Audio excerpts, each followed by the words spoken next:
Video 10, el testimonio del Espíritu Santo al creyente. Romanos capítulo 8, versículos 15 y 17 y Gálatas capítulo 4, versículos 3 y 7. Número 1, la adopción del creyente, que se compone de los siguientes apartados. 1. La relación de hijo es otra garantía de vida eterna. Otra vez haremos exégesis, es decir, estudiaremos el texto bíblico donde dice Pablo en Romanos 8:15, habéis recibido el espíritu de adopción por el cual clamamos, Abba, Padre. Fin de la cita. En la lengua aramea, Abba es el diminutivo de padre, que se conoce como la palabra papacito, que subraya la relación de hijo como garantía de vida eterna. El vocablo adopción es el griego huisotejía, que significa pertenecer a alguien como hijo.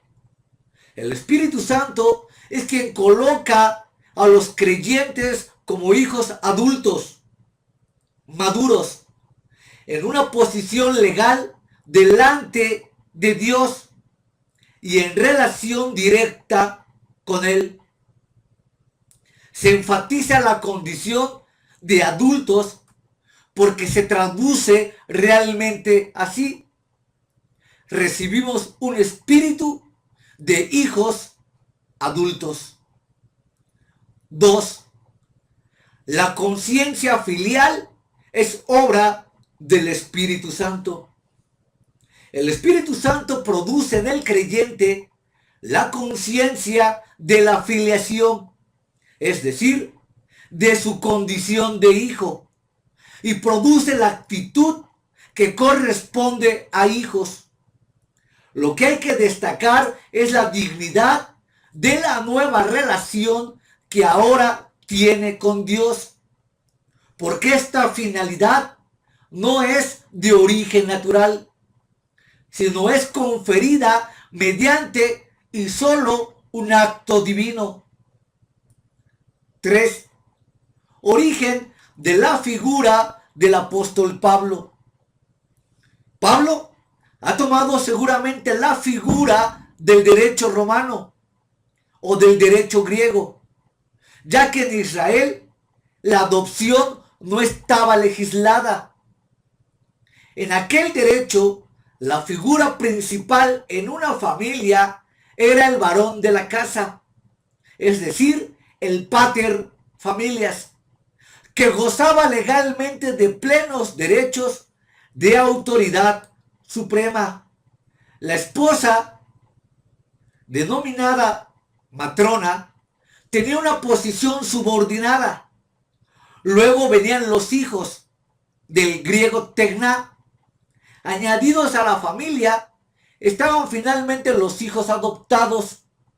Estos podían ser incorporados a la familia por decisión del pater familias, y en ese caso gozaban de derechos similares a los hijos legítimos. Perpetuaban el nombre del nuevo padre y no tenían en alguna manera una categoría inferior al hijo nacido de su esposa. Esta es la figura legal que Pablo toma para ejemplificar la incorporación del creyente a la familia de Dios. Los creyentes han recibido al Espíritu como las primicias de todo lo que les pertenece, que produce en ellos la conciencia de su filiación. 4. El Espíritu ha implantado una nueva naturaleza que es de origen divino. El Espíritu Santo no solo produce un acto de diferencia con respecto a nuestra posición a la anterior, sino que además crea en nosotros una nueva naturaleza. Hoy podemos llamar a Dios Padre, porque no solo tenemos la posición, sino que tenemos el corazón de hijos. Los creyentes genuinos pueden ahora representar al Padre, pueden disfrutar del afecto del Padre y deben ciertamente reproducir su carácter. La adopción es un acto divino por el cual se asigna a los creyentes en Jesucristo la posición y el privilegio de hijos. Esto nos conduce al punto siguiente. 5. La paternidad de Dios. En la enseñanza de la Escritura con respecto a la paternidad divina hay que subrayar lo siguiente. 1. Hay una diferencia entre Cristo, el Hijo de Dios, y nosotros como hijos del mismo Padre. El propio Señor habló extensamente de Dios como su Padre y como Padre nuestro. La relación del Señor con el Padre es única, sin paralelo. Él es el Hijo eterno, increado, preexistente, igual con el Padre. Así lo señalan todos los vocablos griegos que aparecen en el Nuevo Testamento. Ninguno comparte con él esa relación con el Padre. La relación del Señor como hijo es por naturaleza. En cambio, la nuestra es solamente por gracia. 2. Hay otro punto que señalar, y es que cuando Cristo habla de Dios como Padre de los demás, se refiere siempre a sus discípulos.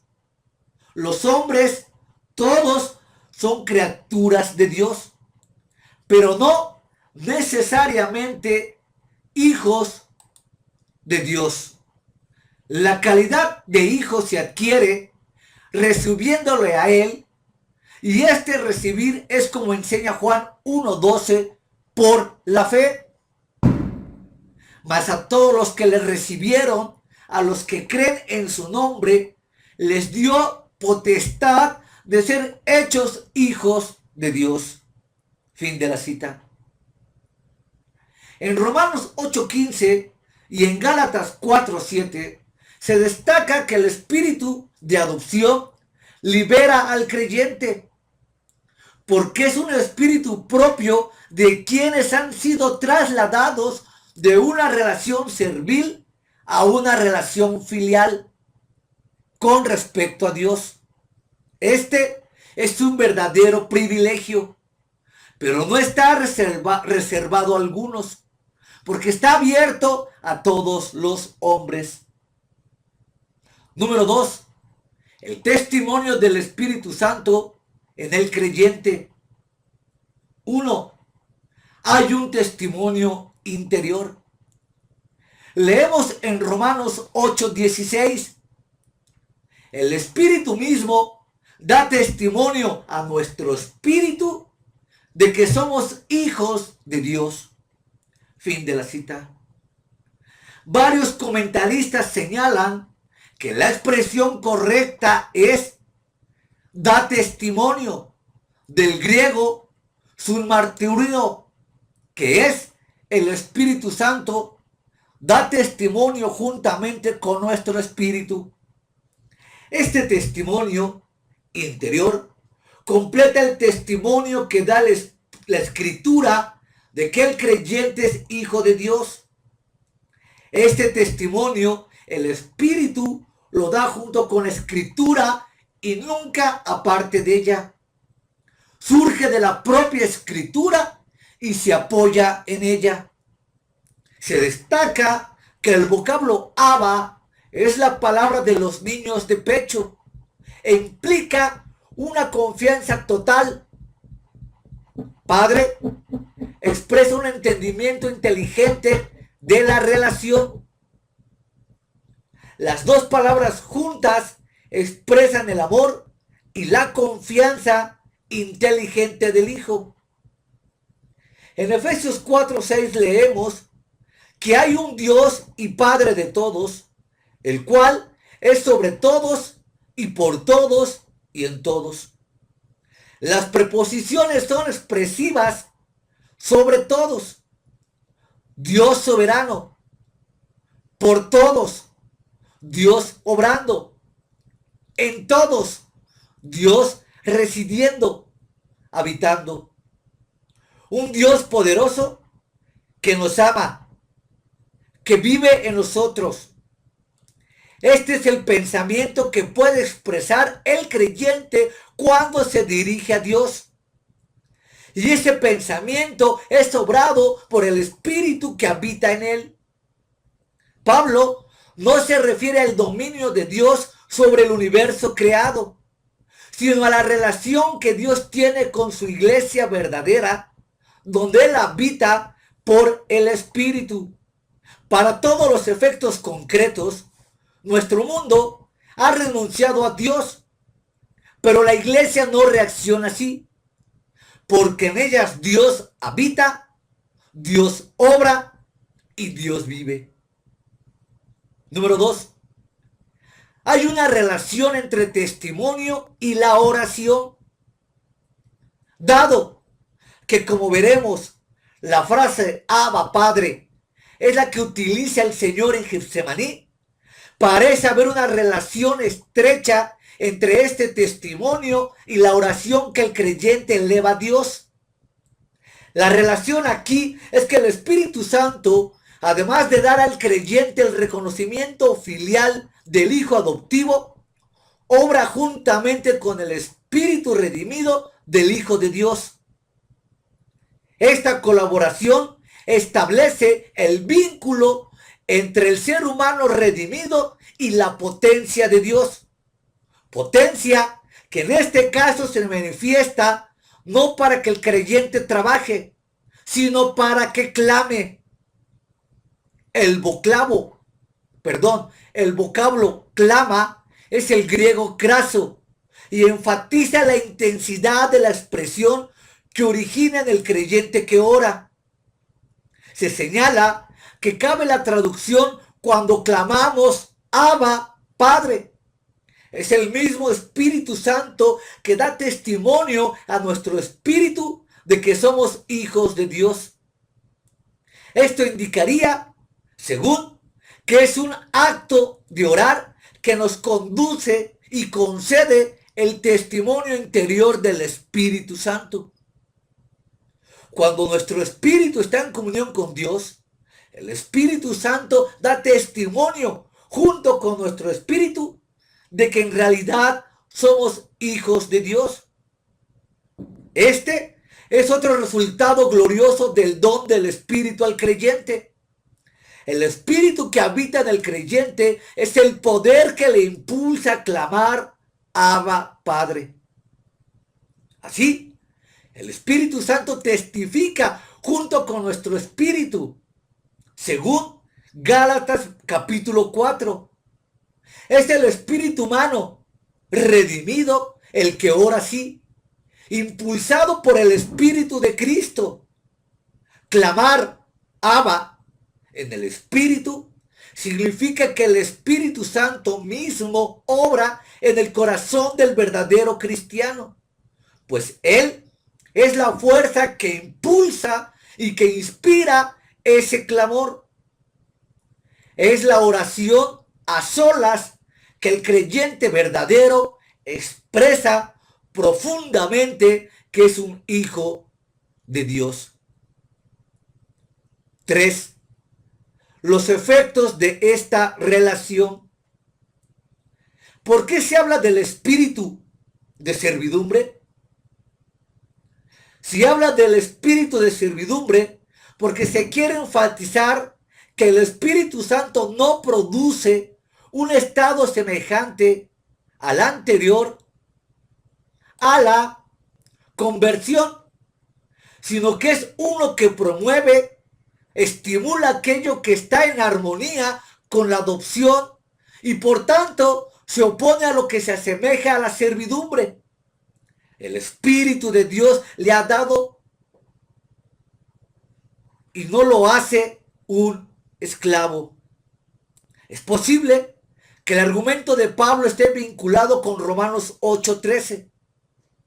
Porque si vivís conforme a la carne, moriréis. Mas si por el Espíritu hacéis morir las obras de la carne, viviréis. Fin de la cita.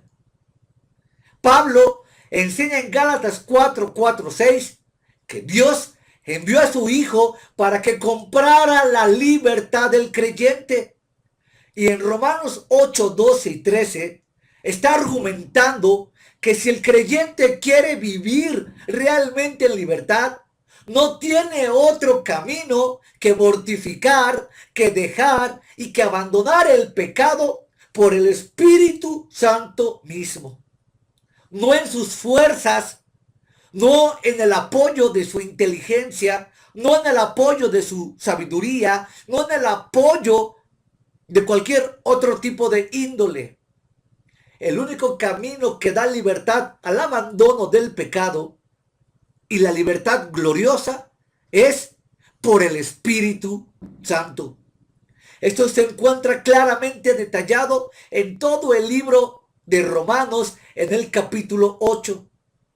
Sería muy importante, tú que escuchas y ves este video, que terminando el mismo recurras urgentemente al libro de los Romanos y analices con plena atención el capítulo 8 del mismo libro, donde te darás cuenta la bendición abundante que se tiene a través del Espíritu Santo, que nos da y fortalece para abandonar todo pecado y para no estar cayendo continuamente en los mismos pecados. La libertad gloriosa solamente la produce el Espíritu Santo. Así que hay que agregar que hay que ser guiados por el poder del Espíritu Santo. Poder que te lleva a la santidad, a la rectitud, a la justicia, a la verdad y al abandono del pecado. Nunca las Escrituras afirman que el Espíritu Santo se te da para tratar de impresionar, para hacer mitos, para hacer locuras y para hacer cosa descabellada que te venga a la mente contradiciendo a la propia Escritura. Lo tengo que recalcar casi en todos los videos por la profunda profanación que se ha hecho al Espíritu Santo. 2. Rasgos característicos de esta relación con Dios. El rasgo que caracteriza a los que son hijos de Dios, aquellos que han nacido de nuevo, es que el espíritu de adopción es el Espíritu Santo que constituye a los creyentes en su carácter de hijos de Dios y los capacita para llamar a Dios su Padre. El Espíritu produce en los creyentes el carácter de hijos y así es la prenda de la seguridad de su filialidad y de su salvación final. Ya no están más ansiosos, temiendo ser castigados. Son conscientes de una relación que es nada inferior a la relación de hijos. Y esto implica una conexión vital con la vida de Dios Padre, que es la fuente de vida. Como resultado del conocimiento de esta relación y de esta conexión vital, el creyente se da cuenta de que él es el destinatario de las exhortaciones de la Escritura.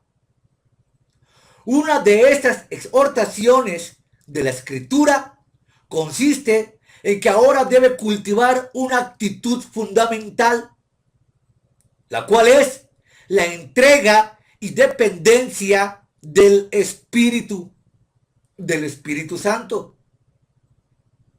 ¿Y para qué se requiere? ¿Para ser misionero? ¿Para ser predicador? ¿O para solamente usarlo falsamente como un instrumento para el robo, para el chantaje, para la manipulación, para el asombro, para la duda, para el castigo, como hoy se utiliza? Hemos palpado que miles de pastores charlatanes utilizan el nombre del Espíritu Santo para avalar avalanchas pseudoteológicas que no están confirmadas en la Biblia, para avalar hechos dramáticos, hechos satánicos, hechos diabólicos, hechos producidos por una mente enferma, y todavía tienen el descaro de atribuirlo al Espíritu Santo. Y con este título, reitero, pretenden avalar todo tipo de imaginaciones y locuras y se los dan a los congregantes. Por tanto, el Espíritu Santo se requiere para que el creyente número uno enfrente al pecado. Recordemos lo que dice el libro de los Hechos, que el Espíritu Santo es dado a los que obedecen. ¿Cómo sabes tú que un pastor es apóstata? ¿Cómo sabes tú que un cristiano no ha nacido de nuevo? ¿Cómo sabes tú que un cristiano es falso? Cuando el tal nunca ha abandonado el pecado, sino que persiste y permanece en él, y cada vez con mayor frecuencia y cada vez de una manera más denigrante. El Espíritu Santo, como primera función principal en la vida del creyente, es que te da el poder, te da la gracia, te da la fuerza para que uno abandone el pecado. Y yo, que estoy dando esta enseñanza, es el primero que lo ha experimentado, sin lugar a dudas. He tenido tentaciones, he tenido dudas, he tenido temores, como todo ser humano. Pero de ahí al hecho de una caída catastrófica, de una caída en el pecado, en el cual se vive y se persiste por largo tiempo, esto es imposible para un verdadero creyente. Porque el Espíritu Santo te redarguye, el Espíritu Santo habla a tu corazón a través de la Escritura y te lleva al abandono del pecado. Pero no tan solo te lleva, sino que te da la gracia y el poder para que uno resista cualquier tipo de maldad. Esa es la libertad gloriosa de los hijos de Dios. Todos estamos expuestos. Todos, a cada minuto, a cada segundo, a cada instante, enfrentamos tentaciones singulares, tentaciones especiales, tentaciones particulares, dependiendo del tipo de carácter y del tipo de condición social en las que nos movemos. Pero es claro que el Espíritu Santo, dependiendo de ese tipo de situaciones, siempre estará fiel, siempre estará a tu lado, siempre estará presto para ayudarte a no pecar. El creyente verdadero será conducido a tomar una nueva actitud hacia el pecado. Otro rasgo característico es que el creyente tiene ahora una nueva actitud hacia Dios.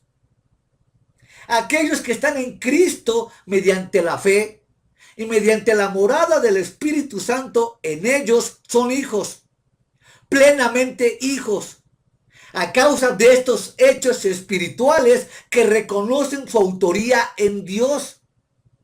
Así, sienten como propia esta condición de hijos, que es una condición eterna, como ya se vio detalladamente en los videos anteriores.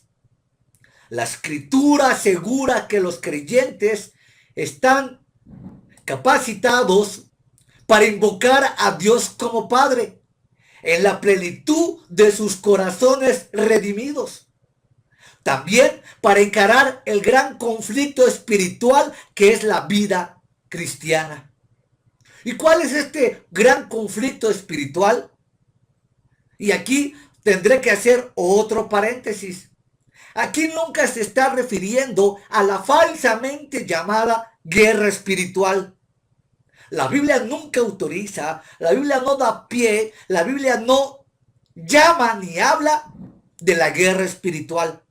Es una mala interpretación, es un torcer de textos para apoyar una doctrina o pseudodoctrina que no aparece en la Biblia. Todo lo han torcido, todo lo han pervertido, todo lo han ensuciado, todo lo han cambiado en delirios mentales, en una falsa interpretación de la escritura. Se han dado pie a las doctrinas más descabelladas de los últimos tiempos. Ya hablé de esto en otros videos. Quiero dejar por ahora, por adelantado, que no existe la mentada guerra espiritual, que después tendré que hacer una cadena necesariamente de la farsa de la guerra espiritual.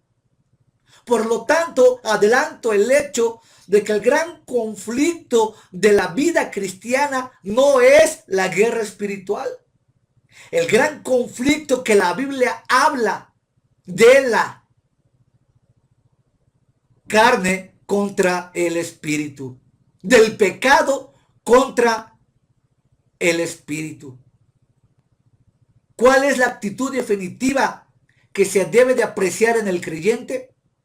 La actitud para vencer el pecado es la confianza y de amor que el creyente siente ligado a Dios. Esta actitud es el punto de partida para crecer espiritualmente. Después vienen nuevos pasos, sobre todo uno para ser guiado por el Espíritu. Qué consolación y qué dicha hemos sentido los que alguna vez hemos pecado, caímos, nos arrepentimos y el Espíritu Santo nos levantó con ese poder, nos levantó con esa gracia, nos levantó con esa misericordia, nos restauró no por obras de justicia que nosotros hubiéramos hecho, sino por la regeneración y la renovación en el Espíritu Santo, dice Tito 3:10. Y nos lleva a esa filiación divina. Qué glorioso es saber que uno ha sido perdonado y justificado en el poder de la gracia y del Espíritu Santo, donde ya no hay ninguna condenación, donde las cosas viejas pasaron y donde todo ha sido hecho nuevo. Así, de esta forma, es importante para el creyente que debe someter todo al control del Espíritu. Estas son las actitudes que Dios espera ver en aquellos que ha regenerado y que ha adoptado como hijos. Las actitudes de confianza, de amor, de entrega, de obediencia, de lucha, de clamor, de lágrimas, que en la soledad tú vienes y buscas ese rostro de Dios, porque sabes que es el único que te puede dar el poder para obedecer la palabra. Porque a fin de cuentas, la vida cristiana se resume en una sola palabra, que es obedecer. La vida cristiana genuina no tendría ningún sentido si vivimos en desobediencia continua al Padre. No tendría sentido vivir de espaldas a Dios. Esa no es la vida cristiana. La vida cristiana es aquella que nos lleva a la confianza y al amor de Dios. Lo contrario implica volver al espíritu de servidumbre. 3. El grado de esta nueva relación. La comparación con las adopciones del mundo romano o del griego tiene límites, por lo que Dios hace con el que confía en Cristo un concepto y un hecho infinitamente más grande que lo que hacía el pater familias romano. Dios lo regenera, le da una nueva naturaleza, le da una nueva relación familiar y le da una nueva imagen, que es la imagen de Cristo. Los padres humanos en Roma o aquí, hoy, pueden adoptar un niño, pero no pueden impartirle su sangre, sus genes, su espíritu. En cambio, Dios sí puede hacer eso porque imparte su propia vida, su espíritu, su pensamiento, su voluntad, su santidad a través de la revelación de la Escritura y a través del don glorioso del Espíritu Santo.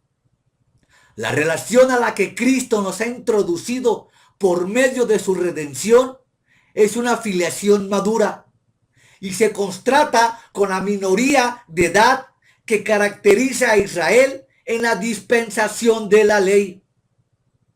2 veces en el pasaje de Gálatas 4:4 se dice que Dios envió a su Hijo. Dios envió al Espíritu de su Hijo.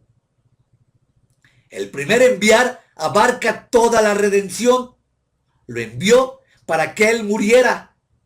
Lo envió a la cruz. El segundo enviar es el del Espíritu del Hijo. Y es un enviar a nuestros corazones. El primer envío es externo, al mundo, pero el segundo es interno, al corazón. El primer envío tuvo por propósito darnos el derecho de ser hijo de Dios. El propósito de la misión del Espíritu es darnos el poder para utilizar ese derecho. En el primer caso, Dios envió a su Hijo para morir por nosotros. En el segundo caso, Dios ha enviado a su Espíritu Santo para vivir en nosotros. Algunos comentaristas han querido ver la distinción entre los vocablos griegos, ugios, hijos, Romanos 8:14, y el tegná, hijos, de Romanos 8:16. Una especie de categorización de los creyentes.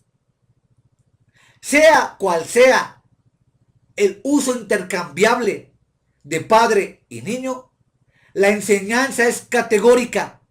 El creyente puede crecer en madurez y en conocimiento, pero no crece en su condición de hijo. Es plenamente hijo de Dios, tanto el cristiano desarrollado y ejercitado como el genuino y verdadero convertido. La condición de hijo no evoluciona. Se tiene como resultado de un acto divino desde el momento de la conversión y es una condición eterna, incambiable, que goza todo genuino creyente y no solamente algunos.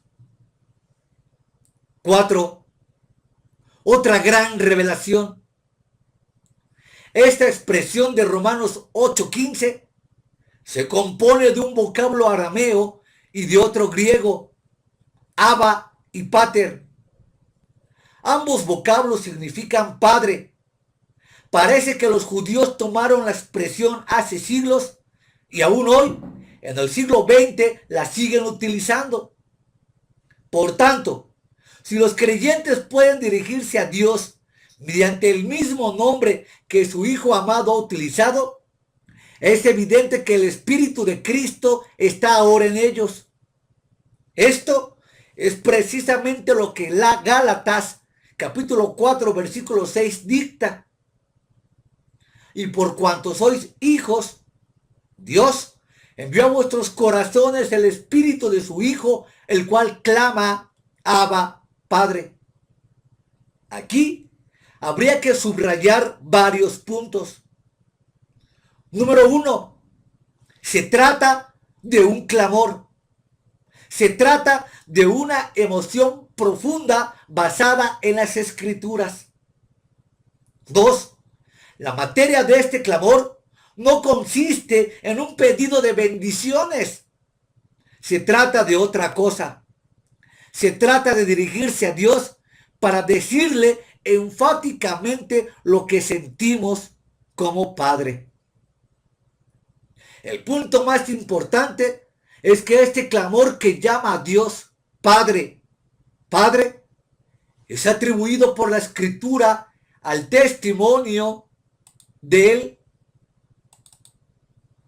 Espíritu Santo y es atribuido a la morada del Espíritu de Cristo en nosotros. Nada más, pero nada menos. La palabra la palabra Abba es la voz del Espíritu de Cristo en los labios de su pueblo. Este Espíritu es llamado en Romanos 8, 14 y 17 el Espíritu de adopción, es decir, el Espíritu que imparte la seguridad de la filialidad, imparte la seguridad de nuestra condición de hijos y capacita al creyente para clamar a Dios, Padre, Padre mío, Padre amado. Aquí nunca encontramos ningún clamor en todo el Nuevo Testamento de un clamor o de una oración a María o a la Virgen María. Nunca encontramos ningún vocablo griego que quiera representar el amor del creyente hacia María o hacia la Virgen María, como popula el falso dogma católico. Sabemos que todas las oraciones son en Cristo, por Cristo y para Cristo, porque no hay ningún otro abogado y ningún otro intercesor a la luz del Nuevo Testamento más que Cristo crucificado y resucitado. Lo demás es basura, lo demás es charlatanería, lo demás es mito y dogma inventado por los hombres a lo largo de la historia del credo. La Biblia en los vocablos griegos es muy clarita. Solamente existen vocablos griegos en una oración profunda de amor, de obediencia, de necesidad, de dependencia, de protección, de libertad a Cristo resucitado.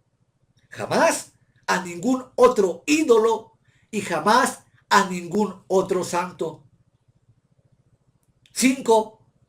El creyente es miembro de la gran familia de Dios. 1. La adopción es un acto de Dios distinto de la regeneración y de la justificación. Es el acto divino por el cual se asigna a los creyentes en Cristo la posición de hijos de Dios. La regeneración introduce al reino de Dios, como lo vimos en todo el video anterior. La adopción lo introduce como miembro pleno de la familia de Dios. 2. Este acto divino otorga al creyente su nueva relación con Dios. Una relación de hijo. Relación que, al mismo tiempo, es garantía de vida eterna. La dignidad de esta relación surge del hecho de que es conferida mediante un acto divino. 3. El Espíritu Santo testifica junto con nuestro espíritu. Romanos 8:16. Dios ha procedido también aquí, mostrando su misericordia hacia los que son suyos, porque nos ha concedido, por un lado, la condición que Él reconoce de hijos, pero, por otro lado, Dios nos ha concedido también el conocimiento, la conciencia de lo que somos. Es de lamentar que muchos cristianos, quizá por ignorancia y flojera al estudio de las Escrituras, no tengan una clara noción de que su condición de hijos de Dios es definitiva y que tienen el derecho pleno que las Escrituras subrayan de dirigirse a Dios como Padre y de sentirlo como tal. El cristiano moderno ha dejado a un lado las Escrituras y le ha hecho caso a cuanto pastor, ministro, apóstol, profeta se ha levantado, haciendo más caso a la voz de estos impostores que a la voz de la propia escritura. Las locuras modernas que hoy se creen es por el sensible y simple hecho que se ignora la verdad de la escritura y se atiende más al hecho y dicho de un predicador. Si el cristiano pudiera comparar la luz de la verdad bíblica a la luz del mensaje de estos modernos predicadores, se daría cuenta inmediatamente que ha sido engañado y seducido por un espíritu que no es el Espíritu Santo. Por tanto, es la condición de algún querido hijo de Dios el mensaje de los pasajes que estamos considerando, y es definitivo. Es definitivo para los que sufren y pasan angustias. Hay un testimonio que viene de Dios y que puede alcanzar a lo más profundo del creyente, a lo más profundo del corazón, que es su espíritu humano redimido. Esta es una fuente de consuelo y de fortaleza. El creyente recibe este testimonio para conocer su estado, pero además ese espíritu de adopción lo recibe para que apoye en su privilegio. Este es su fundamento firme para elevar la vida práctica a la altura del llamamiento de Dios. Porque el llamamiento de Dios y los dones son irrevocables. Eso dicta Romanos 4. El texto original no deja ninguna duda de que la adopción como hijos incluye el concepto de ser adoptados como hijos adultos y maduros. Implica que es el propósito de Dios que el creyente crezca espiritualmente. Pero el crecimiento espiritual no indica crecimiento en ninguna manera, sin esfuerzo y en cuanto a la filialidad. La conducta como hijos puede experimentar progresos, pero la relación como hijo no admite cambio. En lugar de mirar a Dios como juez, ahora podemos mirarle como Padre. Él ha querido que tengamos nada menos que el espíritu de su Hijo. 5. La Escritura enseña en Gálatas 4:6 que la adopción como hijos está vinculada con varias doctrinas. Uno es el propósito de la encarnación de Cristo. Gálatas 4:4. Dios envió a su Hijo, nacido de mujer, para que recibiésemos la adopción de hijos. 2. Es un fruto de los frutos de la redención. Dios envió a su Hijo para que redimiese a los que estaban bajo la ley, para que recibiésemos la adopción de hijos. Gálatas 4:4. 3. Dada la condición de hijos que tienen los creyentes, es decir, porque son hijos, Dios envió a nuestros corazones el espíritu de su Hijo, el cual clama, Abba, Padre. Dado que nos podemos dirigir al Padre diciendo, Abba, Padre, que son las palabras que el propio Señor invocó, es evidente que aquí se nos revela que el Espíritu de Cristo está ahora en cada creyente. Así, hemos llegado a la cumbre de este pasaje. La cumbre reside en que no hay nada más elevado para la condición de fragilidad del creyente que esta idea clara de la Biblia, que el Espíritu del unigénito, del eterno Hijo de Dios, está ahora en cada creyente genuino. Y esto para que tenga otro testimonio divino en lo más profundo de su ser en su espíritu humano redimido. Este testimonio divino es el Espíritu de Cristo en el corazón del creyente, para que conozca que Dios es su Padre y un Padre que le ama. 6. Hemos visto que todos los creyentes, sin distinción, tienen iguales derechos como hijos. ¿Cuáles son tus derechos como hijos de Dios? Escucha con atención. Uno de los derechos como hijos de Dios que tienes es el de no ser no más esclavo. Repito, el de ser no más esclavo, sino hijo. Y si hijo, el de ser heredero, heredero de Dios y coheredero con Cristo. Ser heredero implica tener un derecho en expectativa. ¿A qué? Es el derecho a ser glorificados juntamente con Cristo, para que juntamente con Él seamos glorificados. Romanos 8:17.